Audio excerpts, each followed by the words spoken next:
Thank you, Rock and Roll Hall of Fame. Don't you just love rock and roll? Yeah, well, my beloved late husband, Lee Crystal, sure did.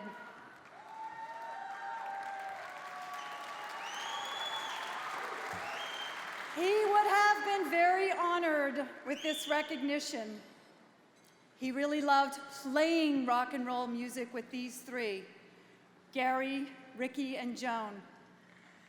Guys, Lee loved you and always treasured the time you shared on the road, doing shows, in the studio, and even being bored in hotel rooms and getting into mischief.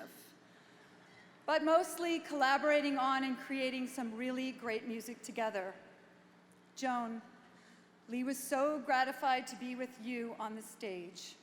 He admired your strength and talent. He always appreciated the opportunity to rock those drums behind you and Gary and Ricky. Lee's love for this music started back as a kid in Brooklyn when his cool big brother Jay brought it into their home due to his own musical talents.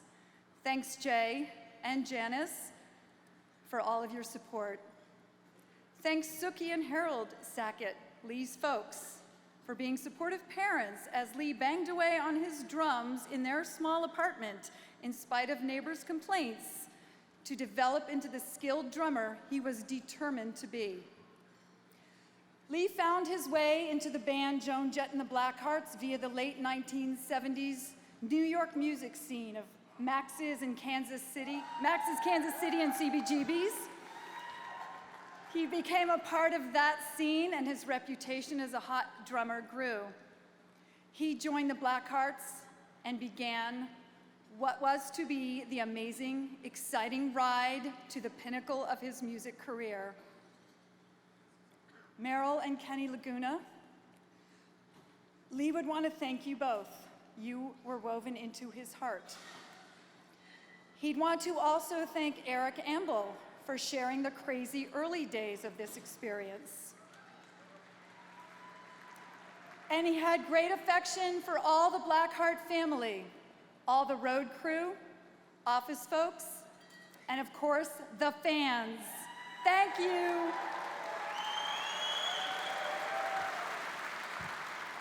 I think he'd also want to give a shout out to all the Blackhearts over the years, especially Tommy Price, for keeping the beat going on.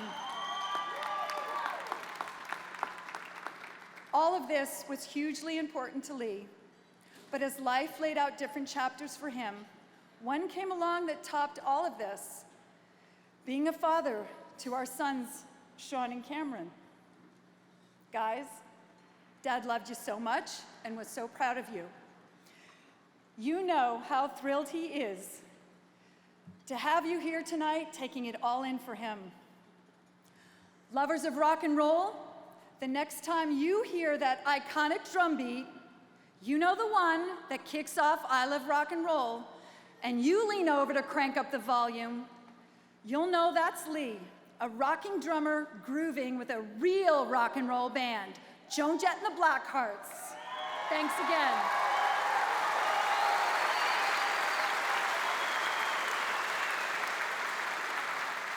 Hey, when I was 13 years old, I had a poster of my idol, Joan Jett, on my bedroom wall. I'll bet I'm not the only one in here who did. As a huge fan of the Runaways, I was fortunate to see several shows from Riverside to Orange County, the Whiskey A Go-Go on Sunset Strip in Hollywood.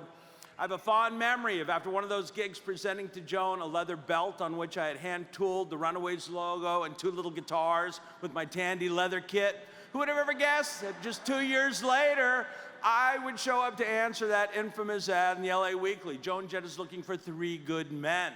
Well, although I was a good boy, I lied. I said I was 18. Can you believe it? I got the gig. I wonder sometimes if that leather belt had anything to do with Joan's decision. We'll never know. I don't know. More likely was probably the fact that I nailed every single Runaway song we played at that audition. I jammed along with my bass to their records for hours on end, staring at that poster, dreaming of someday being in an amazing rock and roll band like the Runaways. I think our first gig was at the Whiskey. We played there every night for a month straight. Then it was off to Europe, rehearsing in the Who's Rampart Studios with Joan and Kenny and Eric Ambel, Danny O'Brien, staying in a London flat on King's Road across from the Chelsea drugstore. I had no idea how cool and how fortunate I was, living the rock and roll dream. The rest of the story, they say, is history. Joan, I'd like to thank you for giving that boy a chance to live his dream and make history with you. Kenny, thank you for all you've done for Joan over the years, helping to keep the music consistent and real. And Lee, my brother, I wish you were here. You showed me all the cool clubs to go to, where to get the best clothes in New York City. Tommy and Dougie, you guys deserve to be up here too. You are the Blackhearts. I'd also like to give a big shout to my peeps at SEC. We've had some good times over the years too. In closing, I'd like to thank my beautiful wife, Jennifer, of 22 years. I wouldn't be here, my dear, without you. My wonderful and talented son, Alden. I love you, buddy. Keep rocking those drums. Mom, Dad, I know it was difficult, but thanks for letting me go and being so supportive all these years. I love you all. Thank you. Thank you very much.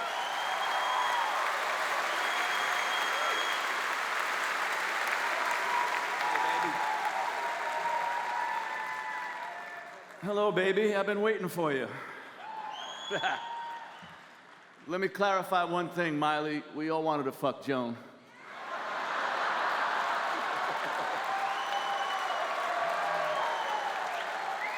Sorry, baby. I'm from the Bronx. This is how I speak.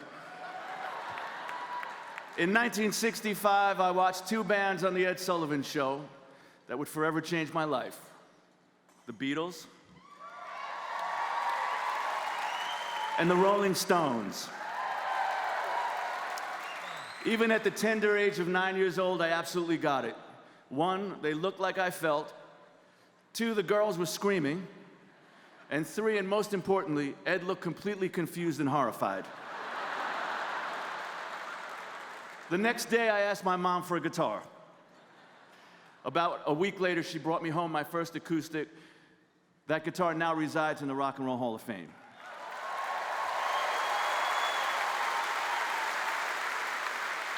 So I would like to thank my mom for bringing home that guitar and for all her support that continues to this day, but mostly for never asking that dreaded question. Hey, kid, when are you gonna go out and get yourself a real job? Next, I want to thank Carol K. Bird, the publicist, not the bass player. We met in 1977. She has had my back ever since. She has always put me first and had to put up with the usual nonsense one puts up when married to a musician. Carol actually introduced me to Joan and, quite frankly, to most of the people I would wind up playing with. So it's safe to say that without her help, I would probably be working the men's cologne counter at Macy's right about now. You have my love and gratitude.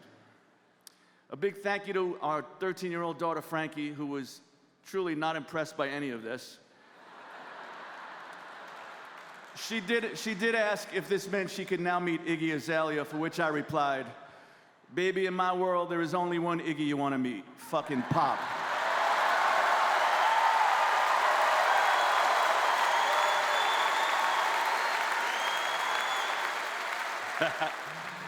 I want to thank Kenny and Meryl Laguna for believing in Joni when no one else did. No doubt the reason why we are standing here tonight. A thank you to all the other Blackhearts, from Eric Ambel to Tommy Price, who, by the way, should also be going into the hall tonight. A huge thank you, and congratulations to my old pal, Joan Jett. We traveled the world together. Breathe, baby, breathe. We traveled the world together and kicked some serious ass. You can be sure the tank was always on empty when we left the stage, and I am proud to have been part of your journey. You are a true rock and roll icon, and no one deserves this honor more than you do.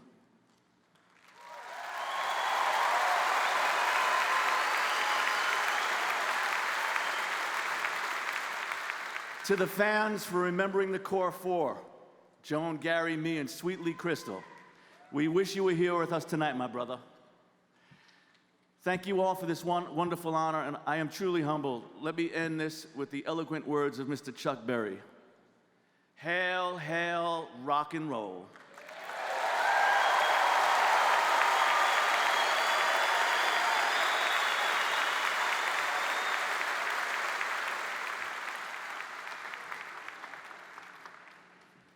Hi.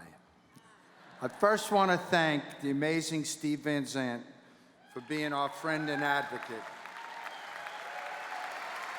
And let me say, by the time I was 16, I had a record deal and was on the charts with bubblegum music. By the time I was 19, I was a has-been loading boxes a million miles from the record business. But thanks to Peter Meaden, I started the next chapter. For some reason, the British punks loved bubblegum, and I spent most of the 70s in London, wearing a cape and sitting behind a console. I want to thank Bill Kerbishley, Steve Lieber, and Matthew King Kaufman for lifting me up when I fell.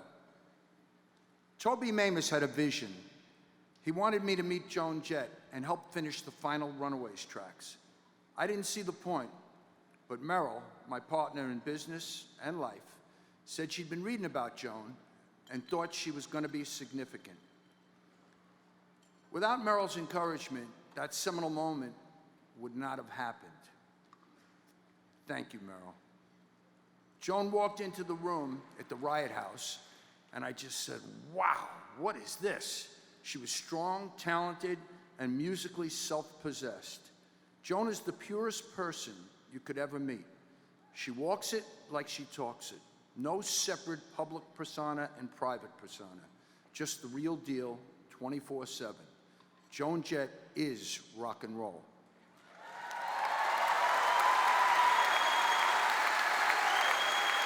My daughter Carrie Ann joined the family business 12 years ago. She has taken our company into a new era of prosperity and relevancy that continues to grow. Thank you, Carrie. You know, it's hard. I'm off the script, but the girls don't get the credit they need, and in our business. I want to shout out to my roots: Anderson Poncia, Artie Ripp, Morris Levy, Pete Townsend, Roger Daltrey, Eddie O, Howie, Sandy, and Marty from Jane the Americans, Neil and Joyce Bogart, Tommy James, everyone Blackheart, past and present. I want to emphasize that Joan is the true rock star here. And I believe that at 16, she was on a path to the Hall of Fame before I ever met her. I'm just glad I can stand with my best friend and collaborator after all these years and celebrate this achievement. Thank you to the Hall of Fame for this honor. It means a lot. Thank you.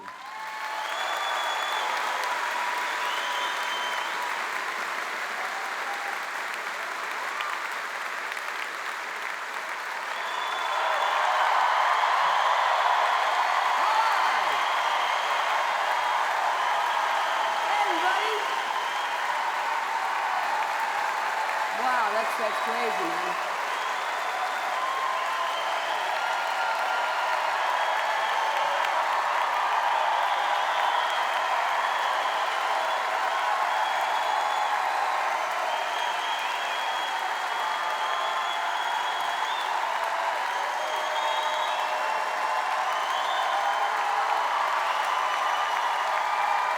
Thank you, everybody. Thank you so much.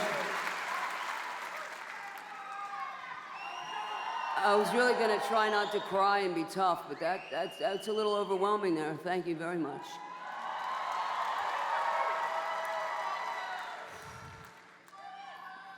Miley, thanks so much for your words and taking the time to come here for me. You have such a beautiful soul, and it's been really wonderful getting to know you over these past few years. It's important to see another strong woman who does things her way, and she does.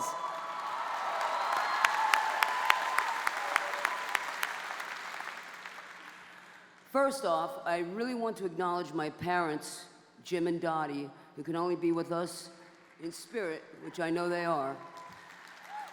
Hey, Mom and Dad, did you ever think that Christmas guitar would lead to this? But I miss them and love them so much. And my brother and sister, Jim and Ann, I love you. I come from a place where rock and roll means something. It means more than music, more than fashion, more than a good pose. It's the language of a subculture that has been made eternal teenagers of all who follow it. It's a subculture of integrity, rebellion, frustration, alienation, and the glue that sets several generations free of unnatural societal and self-suppression. Yeah. Rock and roll is political. It is a meaningful way to express dissent, upset the status quo, stir up revolution, and fight for human rights.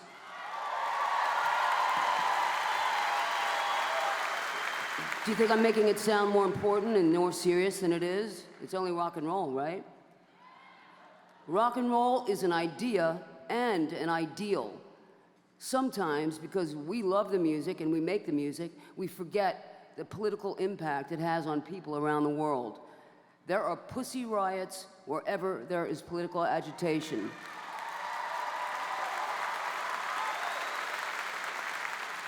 We've become so conditioned to measuring our music's impact in dollar signs only that we can forget what it's really about.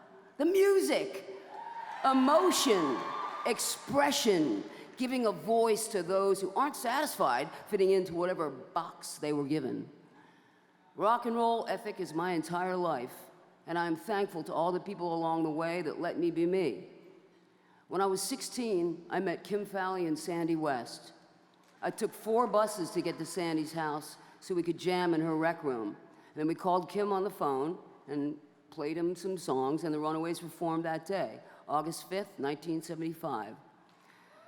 We lost Sandy a few years ago, and Kim just a few months ago in January. And if Kim were still with us, he'd be here, sitting at my table, and probably taking bows on this occasion, rightfully so. Thank you, Kim.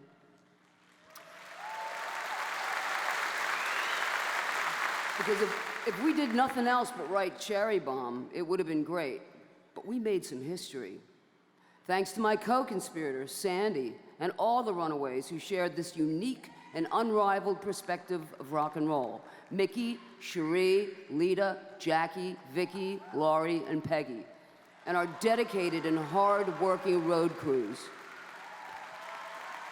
Yeah. That's right.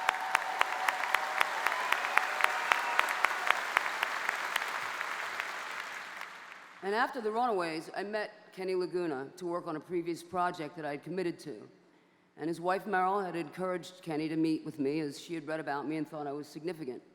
And they decided to manage me. Every label turned me down, saying I should lose the guitar or just they didn't hear any hits. We started Blackheart Records with their baby Carrie Ann's college fund and pressed our own records. And I Love Rock and Roll went to #1.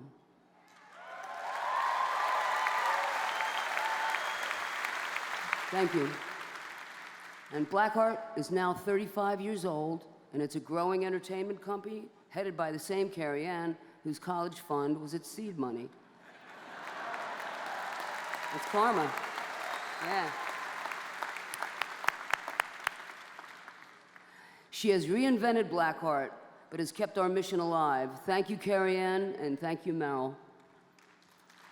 When I met Kenny Laguna, I found a best friend, a writing partner, a bandmate, a producer, a manager, and a soulmate. In a business not known for loyalty, we've been together for over 3 decades. We share music, we share business, we share credit. I've been so lucky to have his friendship, and I want to acknowledge his amazing contribution to my career. Thank you, Kenny.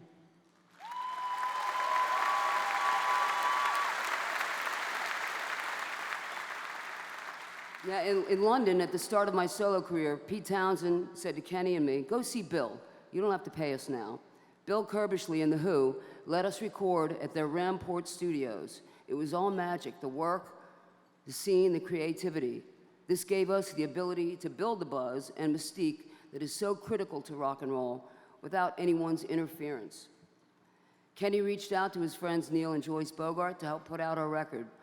And despite the rejections from pretty much every label at the time, there were some incredible early believers that helped get us started, like Howard Bloom, Toby Mamus, Steve Leeds, Steve Lieber, Eddie O'Loughlin, Tom Cuddy, Tony Martell, Ian Copeland and his agency, FBI, who are revolutionary.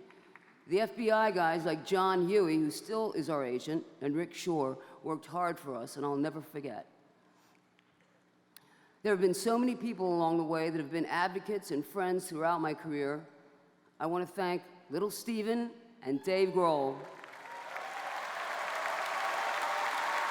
They've been such strong supporters. Kathleen Hanna and Adam Horovitz. Thanks to Lemmy and Motorhead. The Foo Fighters, Nirvana, Dave, Pat, and Chris. That same Iggy Pop. Rodney Bingenheimer, Debbie, Chris, and Blondie, the Ramones, Alice Cooper, Roger Daltrey and Pete Townsend, Cheap Trick, Ian MacKaye, Fugazi, and Discord Records. My fellow inductees, Green Day, Billy Joe Armstrong, Mike Dirnt, and Trey Cool. The band X, Robert Plant, Darlene Love, all the Riot Girls out there, Stephen, Joe, and Aerosmith, The Replacements, Mike Ness and Social Distortion, Mick Taylor, and so many others. Rob Light, Rod Essick, and CAA, thank you. Thanks to Kristen Foster and PMK. Thanks to our lawyers, Oren, Jason, and David. Thanks to Michelle Fayetta, Howard Krant. Thank you, Elliot Saltzman, for all your hard work and coordination tonight and since 1980.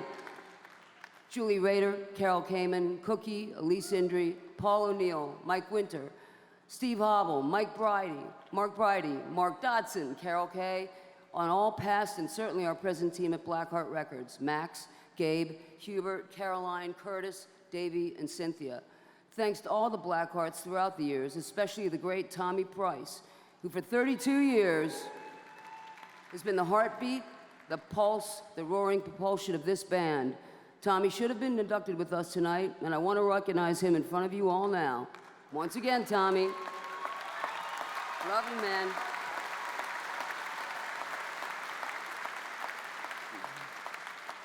But also Tony Bruno, Eric Amble, Chasm Sultan, AC Slade, the Uptown Horns, Tom Panunzio, and my fellow inductees, Ricky, Gary, and Lee Viamora.